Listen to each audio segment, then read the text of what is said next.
بڑے بڑے سخت سوال زندگی میں آ جاتے ہیں.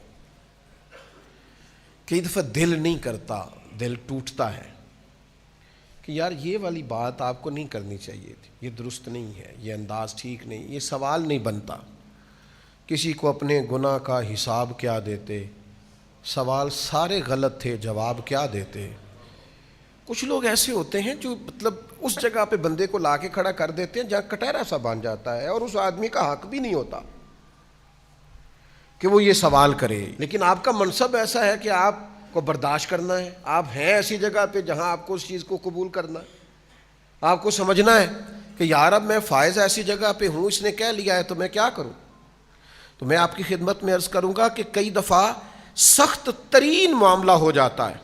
فتح مکہ کے بعد نا غزوہ حنین ہوا تھا، بہت سارا مال غنیمت آیا، اور نبی پاک صلی اللہ تعالی علیہ وسلم بیٹھ کر مال غنیمت تقسیم کر رہے تھے. ذوال خویسرہ، پھر جس کی نسل سے خارجی پیدا ہوئے. ذرا غور کرنا میں کیا کہنے لگا ہوں. یہ آیا اور آتے ہی اس نے پتہ کیا کہا نبی پاک صلی اللہ علیہ وسلم سے. کہنے لگا اے محمد صلی اللہ علیہ وسلم، آپ مال تقسیم کر رہے ہیں، ذرا انصاف سے کیجئے گا. معاذ اللہ ثم معاذ اللہ، نقل کفر کفر نباشت. یعنی حضور کو کہہ دیا، اللہ کے رسول سے کہہ دیا آپ مال تقسیم کر رہے ہیں غنیمت کا، ذرا انصاف سے کیجئے گا. اللہ اکبر. کوئی نبی پاک علیہ السلام کو کوئی چیز مانے نہیں تھی. اسی وقت حضور فرماتے اس کی گردن اڑا دو، ٹکڑے کر دیتے صحابہ. اور تیار تھے جناب عمر جیسے لوگ کہ حضور مجھے اجازت دیں میں اس کی گردن ماروں. لیکن اللہ کے رسول، بڑا سارا حوصلہ اللہ نے اپنے حبیب کو عطا فرمایا. کائنات میں سب سے بڑھ کر حوصلہ رسول پاک کو اللہ نے عطا کیا. میں آپ کو بتاتا ہوں، لوگ کئی دفعہ ایسا سوال کر دیتے ہیں جس سے بڑی تکلیف ہوتی. یار آپ کو نہیں کرنا چاہیے تھا، آپ کا منصب نہیں تھا، آپ کا بنتا نہیں تھا، کیوں آپ نے یہ سوال کیا. کہنے لگا اللہ کے حبیب سے انصاف کیجئے گا. تو رسول پاک صلی اللہ تعالی علیہ وسلم فرمانے لگے تجھ پر مجھے افسوس ہے. یہ ذرا انداز دیکھیے جواب دینے کا. حضور فرمانے لگے تجھ پر مجھے افسوس ہے، اگر میں انصاف نہیں کروں گا تو پھر دنیا میں کون انصاف کرے گا. یہ تو منبع ہے انصاف کا، یہیں تو انصاف کے سوتے پھوٹتے ہیں، یہیں سے تو لوگوں کو انصاف کرنا آتا ہے. تو اگر میں ہی نہیں کروں گا تو پھر انصاف. لیکن اگلی بات حضور نے جو کی لوگوں کو سمجھانے کے لیے، حضور سید عالم صلی اللہ تعالی علیہ وسلم فرمانے لگے اللہ تعالیٰ میرے بھائی حضرت موسیٰ علیہ السلام پہ رحم کرے، ان کو اس سے زیادہ ستایا گیا. یہ عذرائے تواضع حضور نے ارشاد فرمایا حضرت کلیم کو اس سے زیادہ لوگوں نے تکلیف دی. اعلیٰ حضرت بریلوی رحمۃ اللہ تعالیٰ نے لوگوں کی تربیت فرمائی، اور آپ فتاوی رضویہ میں اس مضمون کو بیان کرتے ترمذی شریف کی وہ حدیث نقل کرتے ہیں. آپ فرماتے ہیں مسلمانوں اس حدیث کو یاد کر لو، اگر تم اسے یاد کرو گے تو مضبوط ہو جاؤ گے. حدیث کیا ہے؟ نبی کریم صلی اللہ علیہ وسلم نے فرمایا اگر سارے انسان مل کے بھی تیرا برا کرنا چاہیں تو جب تک رب کی مشیت نہ ہو وہ تیرا برا کر نہیں سکتے. اور حضور صلی اللہ علیہ وسلم نے فرمایا اگر سارے انسان مل کے تیرا بھلا کرنا چاہیں تو جب تک رب کی رضا نہ ہو تیرا بھلا ہو نہیں سکتا. تو اعلیٰ حضرت فرماتے ہیں اس چیز کو ذہن میں بٹھاؤ، مسلمانوں اپنا رجوع اپنے رب رسول کی طرف مضبوط کرو. یہ کیا بات ہو گئی کہ میں اس سے بھی ڈر رہا ہوں، میں اس سے بھی ڈر رہا ہوں، وہ بھی میرے پیچھے لگ گیا. فاضل بریلوی رحمۃ اللہ علیہ ان چیزوں سے منع فرماتے تھے.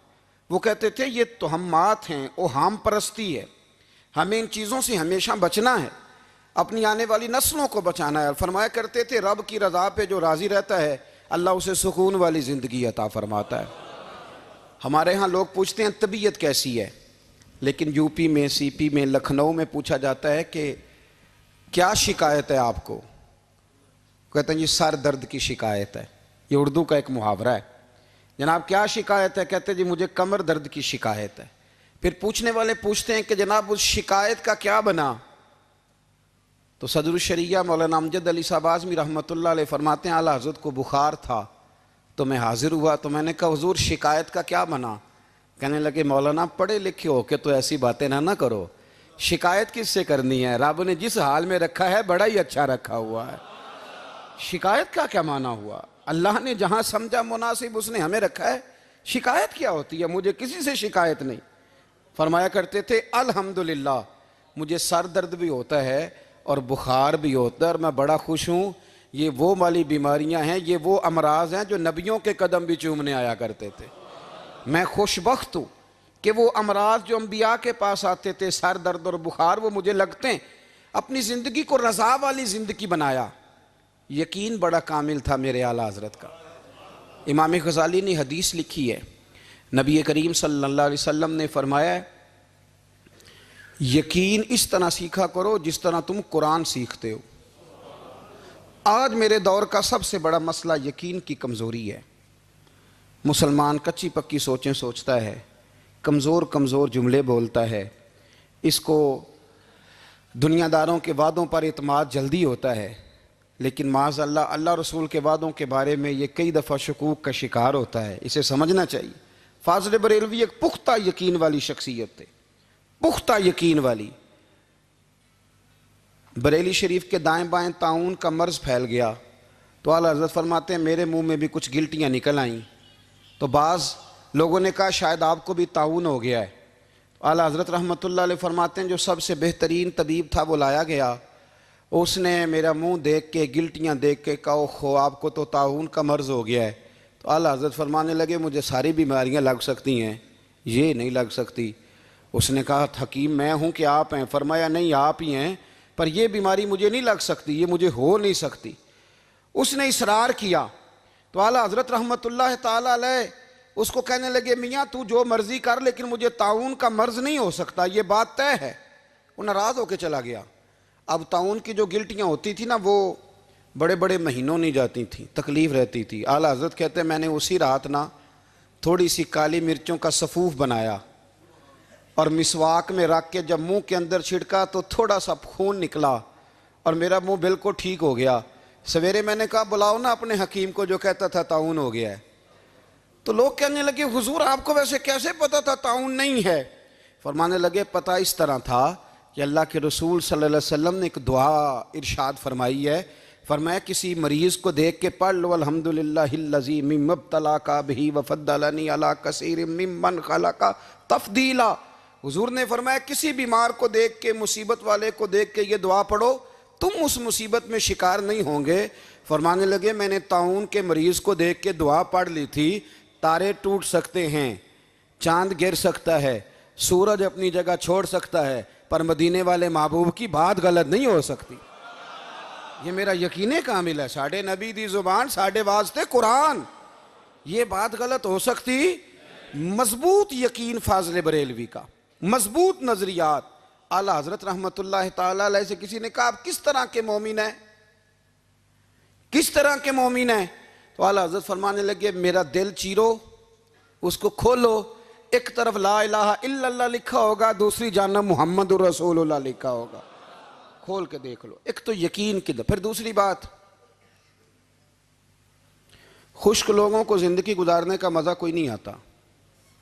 زندگی گزارنے کا مزہ اسے ہی آتا ہے جسے کسی سے پیار ہو جاتا ہے۔ باقی نہ دیکھیں نا، ایک بندہ جبرن ایک شخص بچے پالتا ہے، وہ کہتا ہے یہ میرے لیے کیا مصیبت ہے 5 بچے، اور ایک شخص کو بچوں سے پیار ہو جاتا ہے، وہ جوان بھی ہے، خوبصورت بھی ہے، پر عید پہ کپڑے نہیں خریدتا، بیوی سے کہتا ہے میں پرانی پہن لوں گا پر بچوں کو نہیں لے دے۔ اور بھائی تیری خواہشیں مر گئی ہیں، تیری خوبصورتیوں کی طرف جانے کی آرزویں ختم ہو گئی، تو کہنے لگا سارا کچھ ہے پر بچوں سے پیار جو ہو گیا ہے۔ اعلیٰ حضرت رحمۃ اللہ علیہ بہت بڑے فلسفی تھے، منطقی تھے، بہت بڑے سائنسدان تھے۔ یہاں بڑا سنجیدہ اجتماع ہے، میں بڑی خاص بات کرنے لگا ہوں۔ سارے سائنسدان کہتے ہیں زمین گھومتی ہے، اعلیٰ حضرت نے اتنی موٹی کتاب لکھی ہے زمین ساکن ہے۔ فرماتے تھے ہم جیسے مرضی سائنسدان کہیں کہ آپ نے دلائل دی ہیں۔ آپ فرماتے ہیں جب نبی کریم علیہ السلام کی حدیث مسلم شریف میں موجود ہے کہ جب اللہ نے زمین کو پیدا کیا زمین کانپنے لگی تو اللہ نے پہاڑوں کو میخیں بنا کے قلعے بنا کے اندر لگا دیا تو زمین ٹھہر گئی۔ فرمانے لگے جب مصطفیٰ کریم نے کہہ دیا ٹھہر گئی ہے تو سارے سائنسدان بھی کہیں تو ہم ماننے کو تیار نہیں کہ گھومتی ہے. انہوں نے دلائل دیے. وہ ہمیں نہ روز کہہ دیتا ہے ڈاکٹر آپ کی طبیعت خراب ہے, کھانسی ہے, گھر میں کسی اور کو تو نہیں؟ ہاں جی ہے جی. وہ کہتے اسی کی وجہ سے ہو گئی ہے. او خدا کے بندے, نبی کریم علیہ السلام نے فرمایا بیماری متعدی نہیں ہوتی, ایک سے دوسرے کو نہیں لگتی. اور بڑے سادے انداز میں مسلم کی حدیث ہے, ایک صحابی نے کہا یا رسول اللہ میرے اونٹ کو اس اونٹ سے خارش پڑ گئی ہے. تو اللہ کے رسول فرمانے لگے تیرے اونٹ کو تو اس سے پڑیا, تو اس کو کہاں سے پڑی تھی؟ کہنے لگا جی وہ تو قدرتی معاملہ ہے. تو حضور فرمانے لگے یہ بھی قدرتی معاملہ ہے. اب ہمیں جو مرضی, اعلیٰ حضرت کے زمانے میں لوگوں نے کہا کشش ثقل ہے, زمین اپنی طرف چیزوں کو کھینچتی ہے. دلیل کیا ہے؟ وہ کہنے لگے جی سیب گرتا ہے تو زمین پہ, آم گرتا ہے درخت سے تو زمین پہ, امرود گرتا ہے تو, انار گرتا ہے تو زمین میں کشش ہے, کھینچ لیتی ہے. اعلیٰ حضرت فرمانے لگے شاباش, سائنسدان جو کہیں گے ہم مانیں گے. فرمانے لگے زمین نے آدھا کلو کا سیب کھینچ لیا ہے, 1.5 پاؤ کا انار کھینچ لیا ہے, پر ہم نے غبارے میں 1.5 چھٹانگ ہوا بھر دیا, وہ تو زمین سے کھینچا نہیں گیا. یہ کس قسم کی کش سے ثقل ہے؟ یہ ابھی 2 سال پہلے ڈاکٹر عبد القدیر خان کا مضمون چھپا تھا روزنامہ جنگ میں. وہ کہتا ہے مجھے وہ مولوی چاہیے تھا جس کے پاس قرآن حدیث بھی ہو اور سائنس کے علوم بھی ہوں. کہتا میں نے زمانے کے دروازے کھٹکھٹائے, پھر میں پہنچا بریلی کے امام کے پاس, اور کہتا ہے وہاں جا کے نہ میں ٹھہر گیا ہوں, اس لیے کہ مجھے قرآن و سنت کا نور بھی ملا ہے اور مجھے سائنس کے رموز بھی ملے ہیں. یہ واحد شخص ہے جو دین کو سائنس کا پابند نہیں کرتا بلکہ سائنس کو مدینے والے کا غلام بناتا ہے, مدینے والے کا غلام بناتے ہیں. تو اعلیٰ حضرت فرمانے لگے عجیب فلسفہ ہے نا جی, آم کھینچ لیا اس نے, سیب کھینچ لیا, امرود کھینچ لیا, پر اس سے 1.5 چھٹانگ والا غبارہ. تو لوگوں نے کہا حضور پھر مسئلہ کیا ہے؟ آپ فرمانے لگے مسئلہ یہ ہے کہ ہر چیز اپنی اصل کی طرف لوٹ جاتی ہے. ہر چیز اپنی, سیب امرود انار زمین سے پیدا ہوتے ہیں تو زمین پہ گرتے ہیں. ہوا کی اصل اوپر ہے, اس لیے جب غبارے میں ہوا بھریں گے تو ہوا اس کو اوپر لے جائے گی. ہاں جب اس سے ہوا نکل جائے گی تو پھر غبارہ جو جس کی اصل ہوتی ہے ادھر لوٹ جاتا ہے. انسان مٹی سے بنا ہے تو جاتا کہاں ہے؟ مٹی دیں مٹی رہنا ہی. ایویں کا دی بلے بلے, اج مٹی دے اتے بندیا تے کل مٹی دے تھلے. تو اعلیٰ حضرت رحمت اللہ تعالیٰ علیہ نے نا اپنے سارے علوم کو نبی پاک کا غلام بنا دیا. آپ فرمایا کرتے تھے آج لے ان کی پناہ, آج مدد مانگ ان سے, کل نہ مانیں گے قیامت میں اگر مان گیا.